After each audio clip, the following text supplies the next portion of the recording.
नमस्कार दोस्तों, स्वागत है आपका अपने चैनल हिंदू पर टीवी पर। दोस्तों, आज मैं आपको श्रावण महात्म्य का 24वां अध्याय सुनाने जा रही हूँ। अगर आपने इससे पहले के 1 से लेकर 23 अध्याय नहीं सुने हैं तो आप हमारे चैनल पर बने प्लेलिस्ट श्रावण महात्म्य में जाकर सुन सकते हैं। वीडियो को शुरू करने से पहले वीडियो को लाइक करें और चैनल को सब्सक्राइब करें।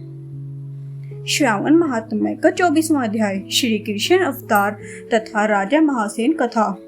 भगवान शंकर संत कुमार से बोले, हे महर्षि, पूर्व कल्प में दैत्यों के अत्याचारों से पीड़ित होकर पृथ्वी ब्रह्मा जी के पास गई। पृथ्वी की व्यथा कथा सुनकर पृथ्वी के उद्धार के लिए ब्रह्मा जी देवताओं के साथ पृथ्वी को लेकर क्षीर सागर में विष्णु जी के पास गए। ब्रह्मा जी के मुख से पृथ्वी की कथा सुनकर भगवान श्री हरि ने कहा, आप लोग डरो नहीं, मैं शीघ्र ही देवकी के गर्भ से अवतार लूंगा और पृथ्वी से असुरों का विनाश कर पृथ्वी के कष्टों को दूर करूंगा। आप देवतागण पृथ्वी पर गोकुल में जाकर यादव कुल में जन्म ले। भगवान श्री कृष्ण के जन्म लेने पर कंस के अत्याचारों के डर से वासुदेव उनको गोकुल में नंद बाबा के यहाँ छोड़ आए।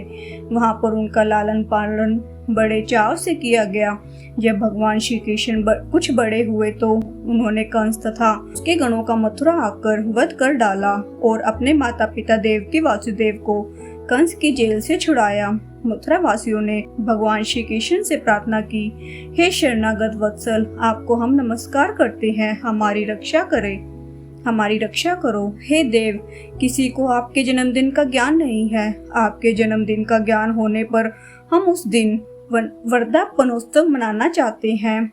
भगवान श्री कृष्ण ने उनकी भक्ति, श्रद्धा तथा आत्मीयता देखकर उनसे जन्म दिवस में होने वाले कार्य को कहा। उन मथुरा वासियों ने भगवान कृष्ण का कथन सुनकर उसी विधान से व्रत किया। भगवान ने उन लोगों को अनेक वर प्रदान किए।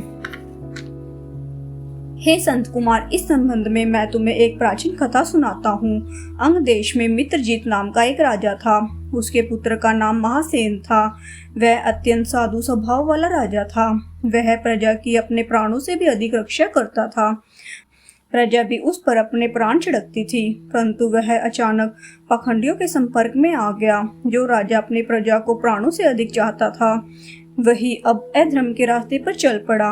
वह वेद शास्त्र तथा पुराणों की निंदा करने लगा और वर्णाश्रम धर्म से द्वेष रखने लगा। हे तात, इस प्रकार बहुत समय बीत जाने पर उसकी मृत्यु हो गई। यमदूत उसे पाश में बांधकर यम के पास ले गए।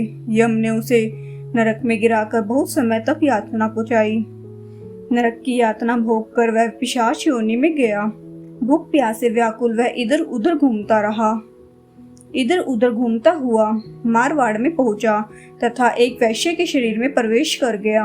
वह वैश्य के साथ मथुरा नगरी में पहुंच गया। मथुरा के राक्षसों ने उसे वैश्य के शरीर से अलग कर दिया। वहां वह वनों तथा ऋषियों के आश्रम में घूमता हुआ भगवान की कृपा से जन्माष्टमी के दिन ऋषियों तथा ब्राह्मणों द्वारा की जाने वाली महापूजा में शामिल हो गया। वहां रात भर जागता रहा और हरि कीर्तन का आनंद लेता रहा। वह भगवान की कृपा से उसी क्षण निष्पाश, पवित्र और स्वच्छ चरित्र का होकर प्रेत शरीर को छोड़कर विमान द्वारा विष्णु लोक में पहुंच गया। इस व्रत के प्रभाव से वह मोक्ष को प्राप्त हुआ। यह व्रत सब इच्छाओं को पूर्ण करने वाला है। इसके करने से मनुष्य को सब अभीष्ट प्राप्त हो जाते हैं। विद्वानों का कर्तव्य है कि वह श्री कृष्ण जन्म का विधान लिखकर इसका प्रसार करे। इस प्रकार श्रावण महात्म्य का 24वां अध्याय समाप्त हुआ। ओम नमः शिवाय।